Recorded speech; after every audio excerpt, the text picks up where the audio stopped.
Morning students, welcome to Scholars Public School Jaora. Here is Hemant. So हम लोगों ने class 8 के लिए चैप्टर नंबर 8 जिसका नाम था cell and building block of life अच्छे से पढ़ लिया था. उसके जो क्वेश्चन आंसर है वो मैं आपको जल्दी प्रोवाइड कर दूंगा PDF फॉर्म में, साथ ही साथ उसका एक वीडियो भी बना के दे दूंगा आप लोगों को. आज हम एक नया चैप्टर शुरू करने जा रहे हैं जिसका नाम है एज ऑफ एडोलसेंस. ये आपका चैप्टर नंबर 9 है, जो कि एक हल्का सा अगर हम बात करें तो थोड़ा सा सीरियस टॉपिक रहता है बच्चों के लिए, ठीक है. क्योंकि इसके अंदर हम कुछ ऐसी चीज़ें पढ़ेंगे इस चैप्टर को पढ़ने से पहले. थोड़े सा अगर हम इसके बारे में बात करें तो जिससे आप अभी तक फैमिलियर नहीं हुए, मतलब जो आपके साथ चीज़ें घट रही है बट आप उसको ध्यान नहीं दे पा रहे, या हम बात करें कि उस बात को थोड़ा सा हम प्रिकॉशन से या थोड़ा एक तरीके से हम इसको समझना हमारे लिए ज़रूरी है. क्योंकि देखिए, ये जो टॉपिक है ये बड़ा इम्पॉर्टेंट है आपके लिए. एडोलसेंस का मतलब अगर हम ये समझे, सिंपल सी बात, कि जब आप एक बच्चे से एक अडल्ट के अंदर आप ट्रांसफ़र हो रहे हो. बात समझ लीजिए कि अब आप धीरे धीरे बड़े हो रहे हो, तो बड़े होने तक तो आपके मेंटल लेवल पे जो चीज़ें आपकी बुद्धि बढ़ती है, आप जानते हैं आपकी इंटेलिजेंस बढ़ती है, ठीक है. पर आपके फिज़िकल लेवल पे भी कुछ चीज़ें बदलती हैं. जैसे आपकी हाइट बदलती है, आपकी वॉइस में चेंज हो जाता है. बच्चों के मतलब हम देखते हैं जो लड़के होते हैं उनके थोड़ी सी मूंछें आना शुरू हो जाती हैं, ठीक है. तो ये सारी चीज़ें, जो वॉइस है थोड़ी सी मैनली हो जाती है, तो ये सारी चीज़ें एडोलसेंस में आती है, ठीक है. तो यही टॉपिक हमें इस चैप्टर के अंदर जानना है, और हम बड़े ही तरीके से हम इसको जानेंगे, अच्छे से जानेंगे. बट ये है इस चैप्टर को कि आप इसके लिए थोड़ा सा अपने अप्रोच को बड़ी कर लीजिए. मतलब आपकी थिंकिंग जो हमारी होती है उसे हल्का सा हमें कुछ चेंजेस करने पड़ेंगे, ठीक है. तो इस चैप्टर का नाम है एज ऑफ एडोलसेंस. तो पहले हम इस चैप्टर में पढ़ेंगे क्या, तो हम इसमें पढ़ेंगे एंडोक्राइन सिस्टम पढ़ेंगे. सबसे पहली बात ये क्या चीज़ होती है, ठीक है. दूसरी बात हम एडोलसेंस और प्यूबर्टी के बारे में अच्छे से जानेंगे, ये दोनों चीज़ें क्या होती हैं. फिर हम देखेंगे role of hormone in reproduction. हम ये जानेंगे कि हार्मोन का रिप्रोडक्शन के अंदर बहुत बड़ा क्या इम्पोर्टेंस है. साथ ही साथ एक एडोलसेंट जो है, या ह्यूमन है या इंडिविजुअल है, उसकी हेल्थ कैसी होनी चाहिए, ये हम जानेंगे अच्छे से. तो शुरू करते हैं इस चैप्टर को. तो देखिए, एक ये है टीनेजर्स लोग.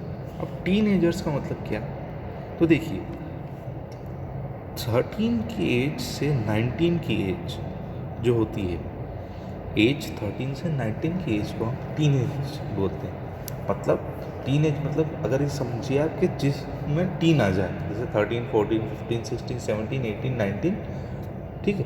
तो जिसके पीछे 10 आ जाए यानी वो टीनेज. तो देखिए, टीनेज इंपॉर्टेंट इसलिए क्योंकि अब जो आपका इंडिविजुअल है वो ग्रो करना शुरू कर देता है. एक बच्चे से कुछ बड़े के रूप में वो बिहेव भी करने लग जाता है. साथ ही साथ उसकी बॉडी भी उस तरीके से रिएक्ट करना शुरू कर देगी. सो हमारे पास एक क्वेश्चन ये है कि ये जो टीनेज बॉयज़ एंड गर्ल्स आप जो इनका पिक्चर देख रहे हैं, इनके अंदर हमें क्या क्या चेंज दिख रहा है आपसे. और अगर हम बात करें तो आप और जो ये बच्चे दिख रहे हैं इनमें, तो क्या हम फिज़िकल चेंज देखते हैं इनके अंदर. तो देखिए, बॉयज़ की अगर हम बात करें तो बॉयज़ की एक हम देखें तो गर्ल्स की आवाज़ थोड़ी सी चेंज हो जाती है, ठीक. गर्ल्स का बॉडी स्ट्रक्चर चेंज हो जाता है. अगर हम बॉयज़ की बात करें तो बॉयज़ की आवाज़ भी चेंज हो जाती है. बॉयज़ के फेशियल हेयर आना शुरू कर देते हैं. फेशियल हेयर मतलब आपकी दाढ़ी मूंछें आना शुरू हो जाती है, ठीक है. ये फिज़िकल चेंज हम लोग देखा करते हैं.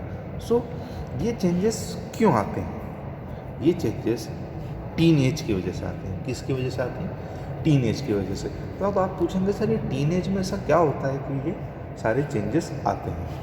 तो इसके अंदर एक सबसे बड़ा फैक्टर जो प्रोड्यूस करता है जिसका नाम है हार्मोन्स.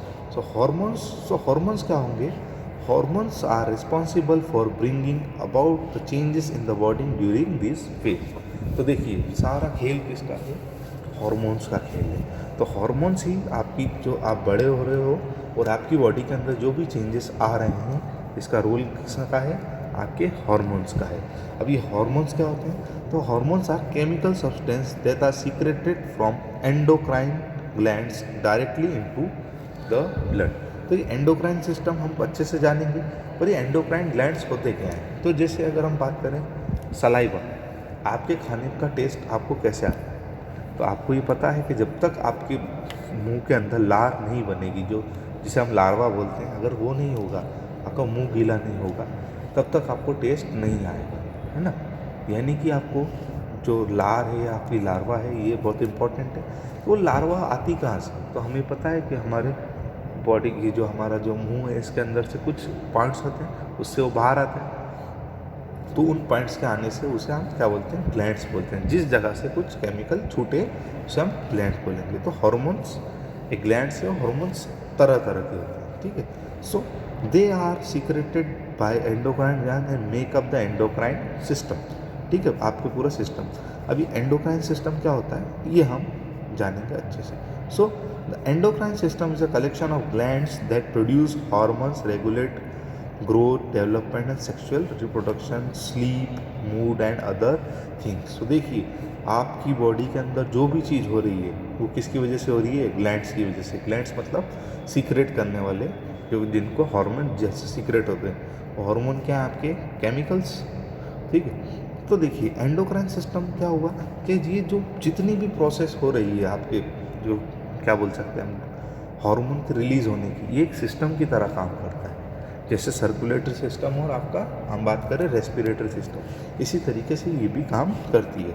अब ये क्या क्या रेगुलेट करती है, तो देखिए आपकी बॉडी की ग्रोथ को रेगुलेट कर रही है, आपकी बॉडी के डेवलपमेंट को, आपका सेक्सुअल रिप्रोडक्शन, मतलब सेक्सुअल रिप्रोडक्शन मतलब आपसे ही आपकी जैसी एक बॉडी का बनाना, ठीक है। आपकी नींद, क्योंकि देखिए हम देखते हैं छोटे बच्चे बहुत ज़्यादा सोते हैं, पर जैसे जैसे एज बढ़ती जाती है तो स्लीप थोड़ी कम होती जाती है। मूड, देखिए ये भी एक इम्पॉर्टेंट फैक्ट है हमारा, कि हम धीरे धीरे जैसे जैसे बड़े होते हैं, हमारे जो मूड जिसे हम बोलते हैं एक अप्रोच माइंड की, तो कभी हमें गुस्सा आना शुरू हो जाता है, कभी हमें अच्छा लगता है, कभी हमें अलग अलग सी एक फीलिंग्स टाइप हमारा चेंज होती रहती है, और बहुत सारी चीज़ें। So the major endocrine glands are pituitary glands. क्या है, ध्यान रखिएगा, pituitary glands, thyroid, pineal glands, adrenal, pancreas, testis and ovaries. हमको इनको सबको एक एक डिटेल में हम इसको जानेंगे। सो हम लोग आज इसको यहीं रोकेंगे, कारण ये कि एक दिन में हमें इसको थोड़ा सा अच्छे से जानना बहुत इम्पोर्टेंट है। इस चैप्टर को हम बड़े आराम से पढ़ेंगे, समझ समझ के पढ़ेंगे, ठीक है। सो तब तक के लिए आप पढ़ते रहिए इस चैप्टर के बारे में अच्छे से, थोड़ा सा डिटेल में जाएंगे हम चैप्टर में, वो पढ़ते रहिए। Thank you so much, God bless you all.